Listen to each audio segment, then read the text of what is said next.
Okay, my friend, I think this is a pretty exciting discussion episode for us because, Chuck, tell me if the narrative fits, but I feel like it's Christmas time a little bit early for us. Even though it's, as we're recording this, it's the ending of July, it's still Christmas time to me when I get to go through the table of contents of a new book that I want to invest some time and some energy and some effort into reading and learning and understanding.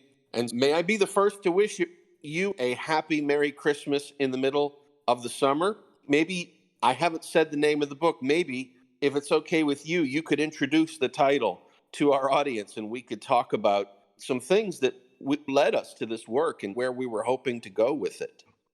Yeah, absolutely. The book that we're talking about is the Oxford Handbook of Systematic Theology. And there are a number of editors, John Webster, Catherine Tanner, Ian Torrance. And what's interesting about this book is that over the last several years, as we've gone through some other books together, I know that we'll make a list of some possible books to read. And this has been high on your list for some time. And one of the issues was just simply, I do prefer the hard copy of the books rather than the Kindle versions if I can. And it's not the cheapest book in the world, and so it took a little bit for me to get it. And then when I did order it, I did not want to order it through Amazon. Amazon can be useful, but I try to avoid using Amazon if I can. And so I ordered it through my Christian bookseller on the web, Hearts and Minds Books in Dallastown, Pennsylvania. And it took him a little while to get the book just because I guess the publisher, Oxford University Press, was having some issues just with the supply chain. And my good friend over at Hearts and Minds Books kept me up on it and what was happening with it. And I got the book eventually. But I guess that's the disadvantage of not going with Amazon, just stockpiles books in warehouses, and eventually you can find it. But I was happy to support a Christian bookseller. And by the way, he's a great bookseller. He does some really interesting work and discussion of books. So I was happy to support him.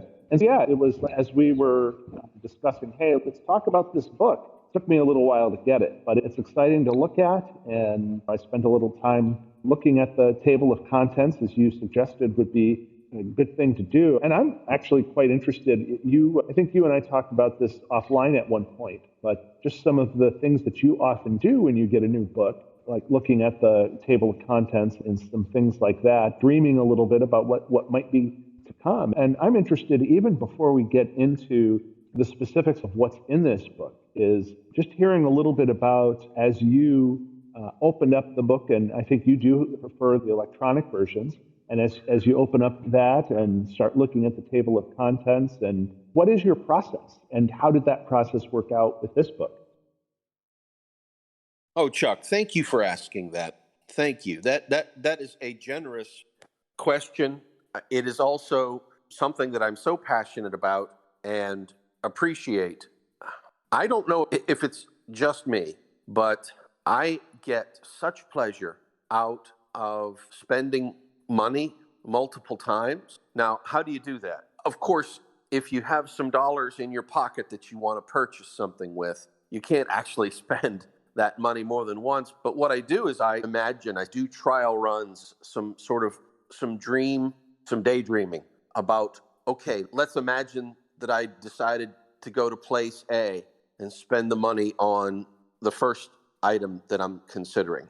And then daydream about what that's going to be like to go in there and walk around the store and finally find the item that you want and pick it up. And Chuck, I don't know, this might sound weird, smell it. I don't know, I love the smell of books. Smell it, take a look at it, run my hands on the cover, enjoy the cover art, take a look at the blurbs on the front pieces and the end pieces by the people who are commending the book, see what they have to say. And when I was younger, I naively thought that I was going to one day find a front piece or an end piece where the person would say something to the effect of, hey, I read this book, and you know what? You probably shouldn't. So I'm putting my imprimatur here just to keep you from spending money where you ought not. And of course, that's not how it goes in book publishing. But it was funny to think about.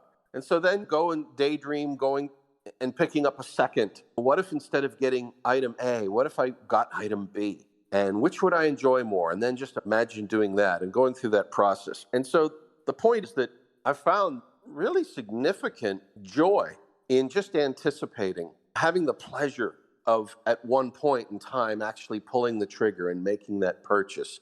And so it's the same way for me too, in coming to theology books that I have a great hope and a good expectation for. So, Chuck, one of the most difficult processes a student of theology might face is finding the best material. Now, there are enough theology books, there are enough titles published that I could read for the 70, 80 plus years of my life, Lord willing, and miss out on many of the important tier one works. There's, as much as I love all theology books, the truth is, Chuck, is that some titles are B material, some titles are C material, and there's really this search for the quality. And so when you think you found something that's going to be of high quality, it's a big deal. And that's how I feel about this volume, and for a particular reason.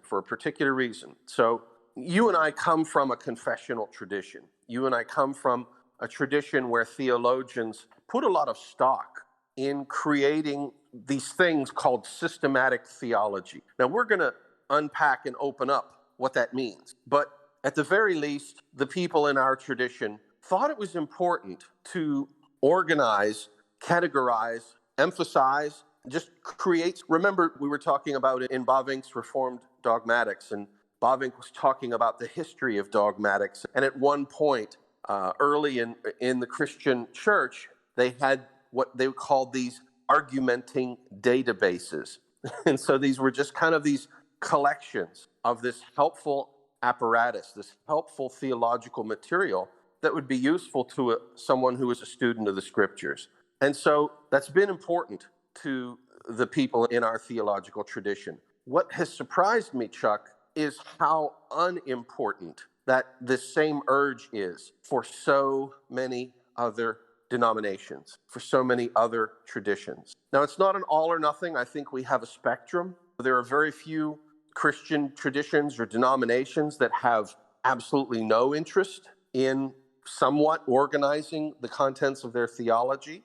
And then you have other traditions that want to have this extremely tight, dense, strict, play-by-play account for everything theological write-ups and books that people can use. And so, having loved that for so long in our own tradition, and having noticed that few traditions outside of ours seem to value it, when I came across this volume from the Oxford University Press, I was excited, and here's why. Now, I'm reading from John Webster, Catherine Tanner, and Ian Torrance's foreword, and here's what they have to say. They say, "This handbook is intended as an overall account of the field of systematic theology as it is undertaken by contemporary practitioners. Though it is chiefly interested in current systematics, it's not a survey of modern theological trends, nor does it recommend a particular approach to systematic theology or a particular version of Christian doctrine.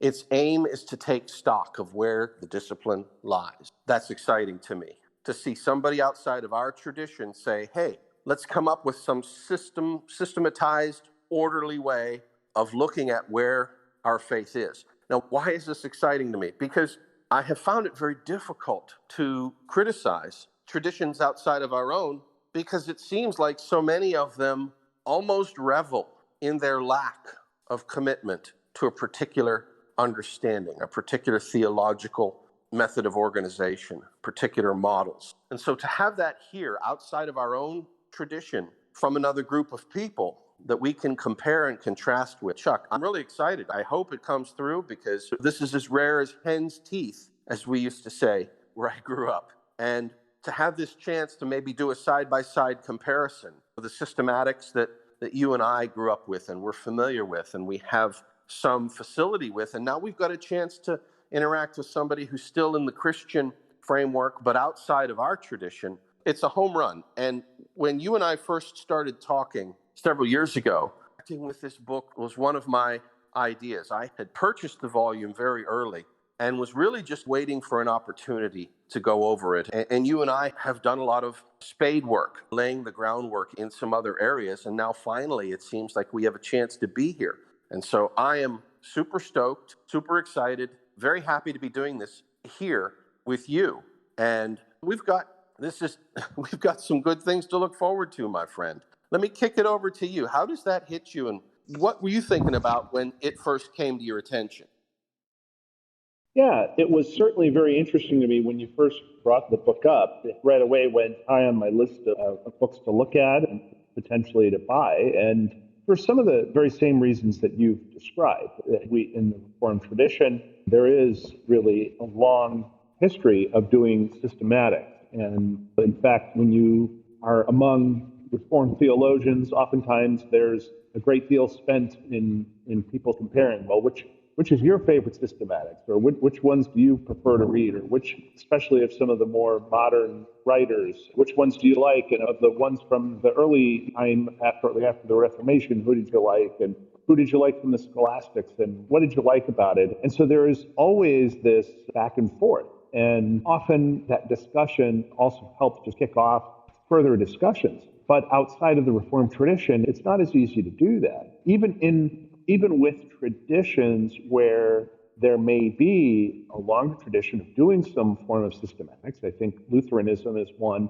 that I found has some of that tradition. We often don't know much about those systematics that they've done. We don't know as much about Walter and people like that, but the Lutherans, to them, they're as important to us as Bavinck or as Calvin is to us. And we don't know about that. And so being able to pick up on some of those other traditions, and then also other traditions that we just don't know as much about, that are a little further away from the Reformed tradition or from the traditions that directly descend from the Reformation, where there's maybe either an earlier or later break, being able to engage with them in a way that sort of matches the way that we tend to talk among ourselves about theology, it just makes it perhaps a little easier to have that conversation. And when we have conversations in ways that we understand each other, I think we learn more. And the goal here isn't to suddenly convert to some different form of Christianity. The goal here isn't necessarily to decide that, oops, the Reformed tradition had this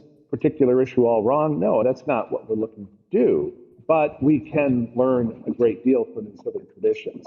And that's exciting. And I do get the sense, and I think in the same way that you sometimes will go right away to that table of contents, one of the things that I tend to do is go to the back and go to the index. And I do this especially with certain types of books, and theology books would be certainly high among them. When I look back at the index and see, so who's listed in the index, whose name comes up, and how often do those names come up? And it's also interesting to me to recognize that while we are certainly immersed in the Reformed tradition, and for my part, I'm immersed in a specific segment of that Reformed tradition, the Dutch Reformed strain of that tradition. And so I know all sorts of people like Bavinck and Kuyper and Voss and those kinds of people. It's interesting to then look at the index and just see how many names I don't recognize. And then even names that I do recognize, some names that come up, they only show up 3 or 4 times in the entire book. People about whom we might, if we were just doing Reformed systematics, people that would come up quite regularly. So that's also an interesting piece of it, to realize how much more is out there. And even as we get immersed in our own traditions, to realize that even our own traditions are just a small part of the discussion and the study that is out there. So yeah, I'm really looking forward to reading through this book with you. Said, I agree with you. You can really glean a lot about a work by going through its index. Now, I think there's one little interesting issue that I want to bring up. So first of all, Chuck, you and I talked about us reading other works over the past 2.5, 3 years. Before we got to this work, although frankly, we have talked about going down this path for some time. So looking at this Oxford Handbook of Systematic Theology has been, you and I have eyed for a while. One of the things we did first was we spent some time reading from the Cambridge history of 19th century philosophy. And I'm glad we did, because there's a particular situation that has developed since the Enlightenment. And I want to, quote unquote, call out my modern friends for something that actually became very apparent when you and I were studying in the 19th century. You and I read the response of secularists in the 19th century to the religious question, the religious situation. You and I read endless accusations and pejoratives against something that they called Christian dogma. And so I'm thinking here, for example, of the continental idealists of the 19th century. So these are going to be folks like David Strauss, Ludwig Feuerbach, Karl Marx. We're going to see that there's a push from them against what they call dogma and towards something better than what Christianity of that day was doing. And that is a move toward this science-based, presuppositionless comparative history of religions. And so the idea was, you Christians have spoiled it. You've included hagiography. You've included these unpalatable and untenable dogmatic ideas. And you've ruined your theology. You've exposed, in the case of the secularists, this was one of their arguments for secularist approaches and against a religious approach. You're too hagiographic. You're too dogmatic. You have to work toward this scientific, presuppositionless science of religion, if it is even to be had at all. And Herman Bavinck reacts to this by noting, and I'm paraphrasing him, it's not a direct quote, but it's very close to what he said, and that is, dogma is rejected as such, not because the other group of people wishes for a dogma-free situation, but rather they object to the one group of dogma in favor of another group of dogma. And so when I read the foreword here, I think I caught the moderns a little bit with their pants down. And that was in this foreword, it says, this handbook is intended as an overall account of the field of systematic theology as it's undertaken by contemporary practitioners. It does not recommend a particular approach to systematic theology or a particular version of Christian doctrine. And then just a few moments later, each of the authors has been asked to offer an analysis of the state of the question in their assigned topic. Now, do you see the slip? Here's the slip. We hate it when Christians of the Orthodox past have brought in their perspective, their dogmas, their hagiographies. But now here we're going to create our systematic theology. And how are they going to do it? They are going to assign topics to experts who are going to give us essays. Guess what? That's already a commitment to a particular framework, because the things that become topics and the things that are not topics, and that decision over what even comes in there, in some sense, this prolegomena issue really sets out the flavor. And to not acknowledge that while criticizing Christianity for the Orthodox Christianity, particularly of our tradition, to criticize us for our methods and our approaches and our histories, in some cases citing accurately some of the excesses, for sure. But then when it comes time for the moderns, quote unquote, to do their own systematic theology, find that they're in the exact same boat. They're making prolegomena choices. They're making decisions over what content to include or not to include, what to emphasize, what not to emphasize. Another thing that's really interesting to me is this systematic theology is, let me just double check here so I say it correctly. Okay, so this systematic theology text is published in 2007. And Chuck, that's huge. It's huge. I can't state enough how huge that is. And here's why. Since this volume came out, there has been what we can call, for simplicity's sake, we can call it a woke revolution. There's been a woke revolution in terms of rewriting dictionaries, rewriting lexicons, toppling older orders, installing newer orders in the culture that has completely, I would say, overthrown the traditional categories of the moderns. And so this systematic theology, I think having a physical copy might actually be better, because I wonder, is my electronic copy going to be updated to the new 2022 or 2023 version, or whenever an update comes out? And are all the definitions going to be changed, and something that was once presented dogmatically in the 2007 edition will be completely changed in something new? And so I'm excited about this text because if there was a systematic theology text that represents the modern world prior to the onslaught of postmodernism and this wokeifying movement, we have this text here. Now, I would actually love to see if the Oxford University Press sometime in the next decade publishes a new version of this, an update to it, and see how the editions might differ. So that's another thing that's extremely interesting to me. And I just wanted to bring up because of the interesting times we live in. So, Chuck, I don't know if you'd thought all that through or that had occurred to you the same way, but that was something that really struck me here. When you were overlooking the contents and thinking about the contributors and imagining the kind of approaches they were going to be taking, did you have specific thoughts in mind or expectations?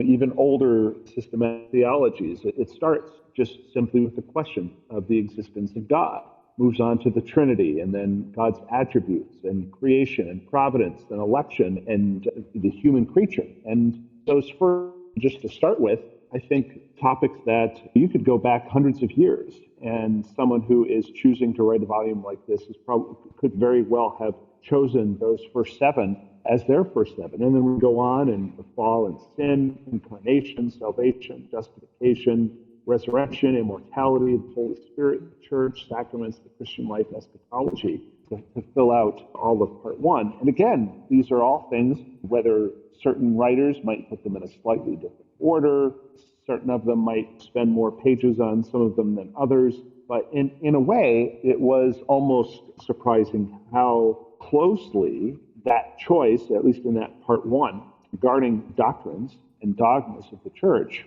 how much that reflected what you might see in some other systematic theology. We're also some days going through Bobbing and reading through his Reformed Dogmatics. And while the table of contents doesn't quite look exactly the same, there is a little bit of a parallel, at least to this part of it. It isn't really until we get into 3 conversations, start talking about the topics that I've mentioned here. But even then, there are other important issues like hermeneutics and philosophy and natural science and the arts, moral theology, those kinds of things that also come up that we would expect to see. So yeah, there was a sense in which, even knowing that this was in 2007, which is still now 15 years ago, there is a sense in which I was struck that in many ways this still appears to be a rather traditionally constructed book. And again, there may be, as we get into it, we'll see that there may be particular reasons for that.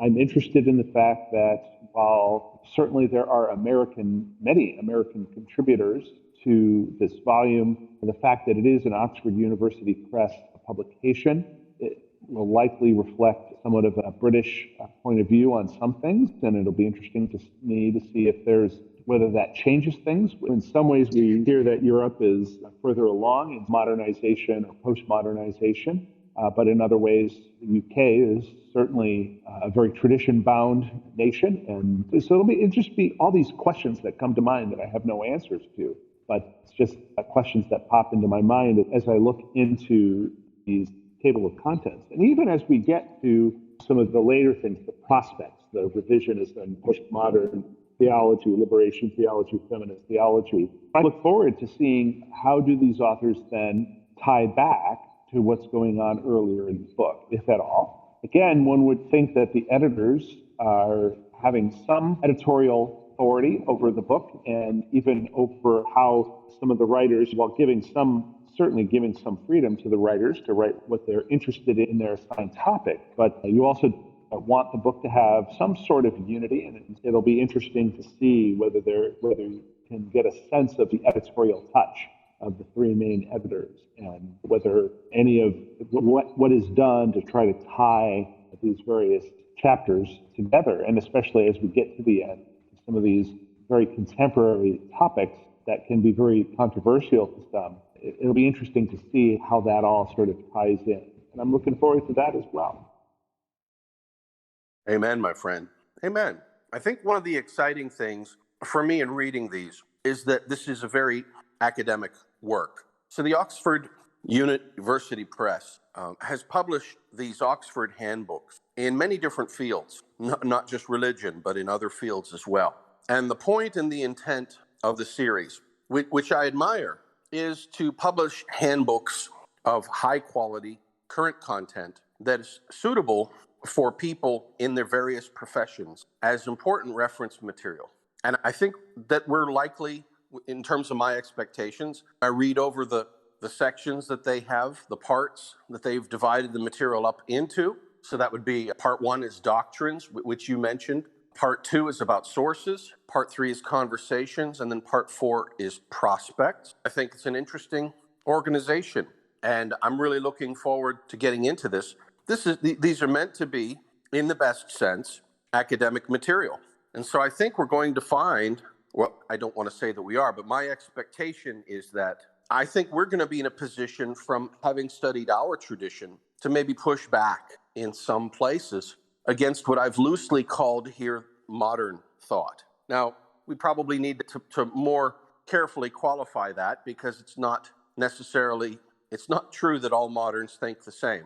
But my point is, when you and I were studying the 19th century history using the Cambridge history reference, I was struck over and over again at the academic movements, this Geist der Wissenschaften, I didn't quite say that, this idea of the humanities in this new secular sense that came out of the German idealism of the 19th century.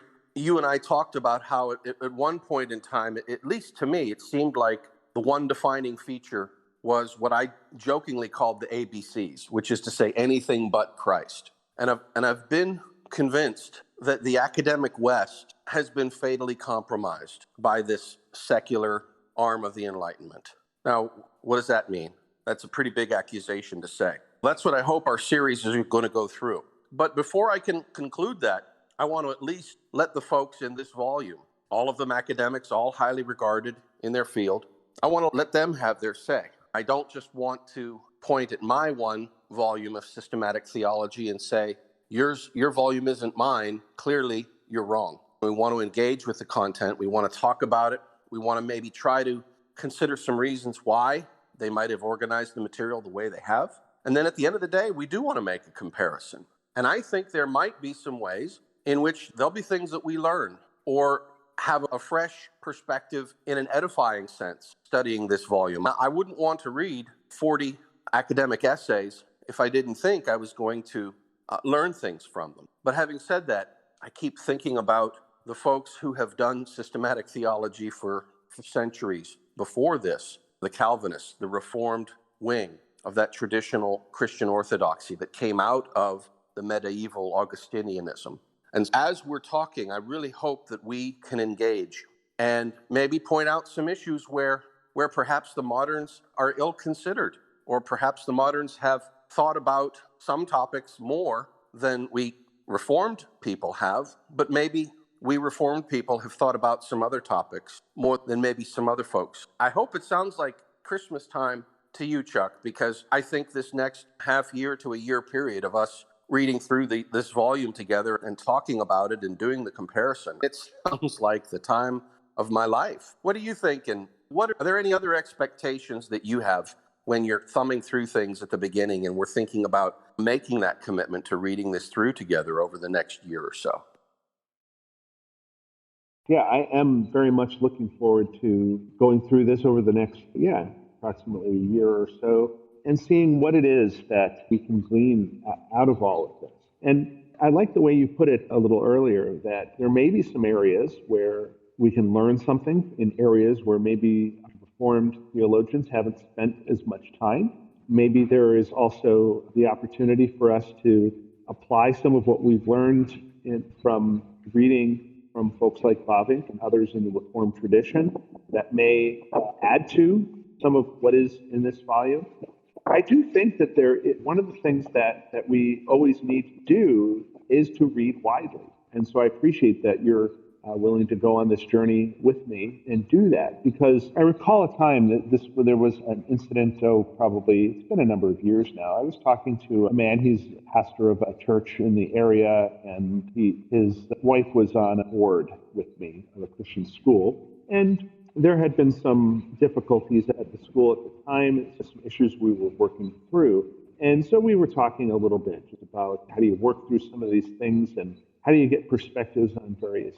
And I had made the comment that one of the things that I really like to do is to read widely and to spend some time reading in all sorts of different perspectives to gain some knowledge. And there was another person there who was part of that conversation. And he said, you can't do that. That's dangerous. You start reading these other people, they might have an impact on the way you think. You can't do that. And then, to his credit, this pastor, who does come from a somewhat different tradition than my own, said, I'm not so sure about that. I think we do need to read others, and we need to understand their perspectives. That doesn't mean that we're going to be simply switching sides. And in fact, if as we read, we're constantly switching sides because of the most recent thing that we've read suddenly becomes the greatest thing we've ever read, that potentially that probably indicates a different problem.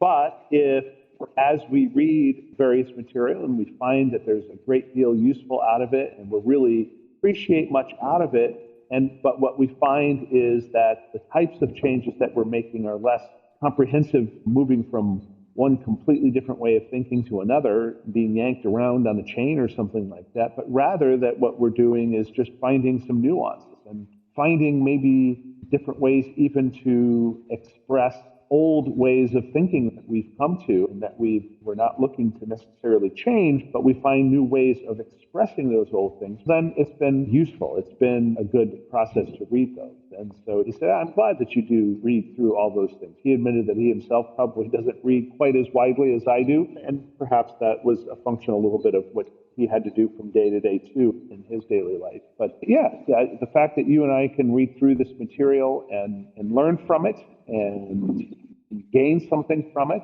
I think is something to really look forward to. And it really is Christmas in July, as the year goes on, Christmas in August and September and October, etc.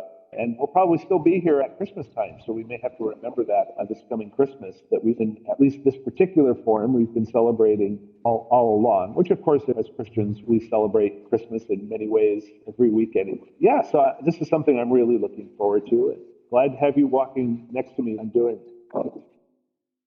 My friend, me too, and thank you. The chance to talk it through with you makes a huge difference to me.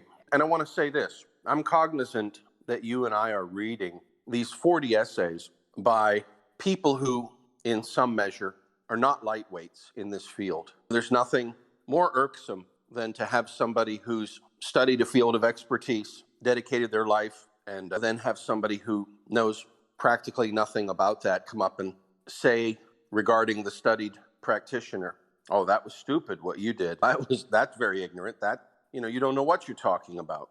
I would be completely amiss if I started at chapter 1 and said regarding the professor who authored its material, that professor is dumb. They don't know what they're talking about. Let's go to chapter 2. Oh, and boy, where do they find these idiots? Oh, let's go to chapter 3. Oh, another idiot. That would look much worse on me than it would on them.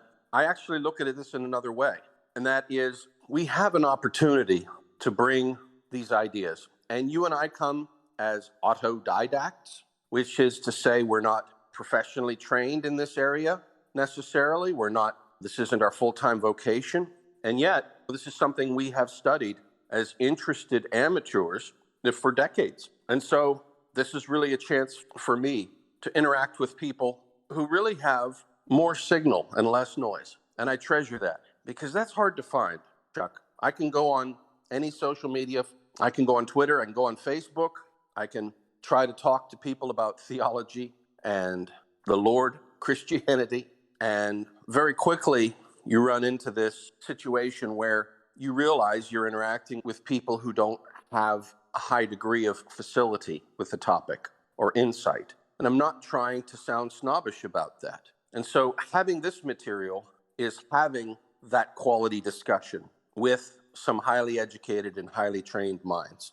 It's absolutely certain that I will learn things. But I also, as we've talked about in reading through what happened in the 19th century and the emergence of the Jena School, I think we have a sense where perhaps the academia of the latter part of the 20th century and into our own century, I think we can point to some foundational weaknesses. Nobody can look at the rise of postmodernism, of wokeism, if you like, in the last 10 to 15 years and not say the liberal order is facing an existential threat. Now, it's complicated for me, Chuck, because I feel like I've been a passenger in that plane for a long time. And as much as I'd like for the new order, for the liberal order to have reformation in the areas where it's deficient, as we transition to something that I think might be a post-liberal world order, this post-modern movement, this woke movement, whatever it is that it turns into,